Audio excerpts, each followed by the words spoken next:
बातमी कापसासंदर्भात कापसाचा भाव वाढणार का हा सवाल उपस्थित होतोय। दरवाढ न झाल्यामुळे कापूस उत्पादक चिंतेत आहे। धुळे जिल्ह्यामध्ये अनेक कापूस उत्पादक शेतकऱ्यांनी भाव वाढेल या आशेने आपल्या घरातच कापूस साठवून ठेवलाय।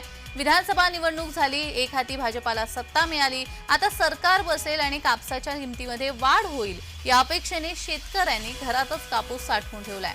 गेल्या 2 वर्षांपासून कापसाला 7,000च्या वर भाव गेलेला नाहीये, परंतु या सरकारने आता कपाशीला 8,000 ते 10,000 पर्यंत भाव द्यावा आणि सरकारने शेतकऱ्यांच्या पाठीशी खंबीरपणे उभं राहावं अशी अपेक्षा धुळे तालुक्यामधील शेतकऱ्यांनी केली आहे।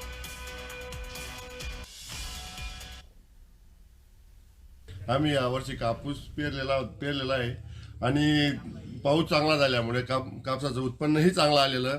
पण नवीन सरकारकडनं आमची अपेक्षा आहे की दर वर्षाप्रमाणे सरकार स्थिर नसल्यामुळे की कापसाचे जे भाव होते ते 6.5-7च्या आतच होते।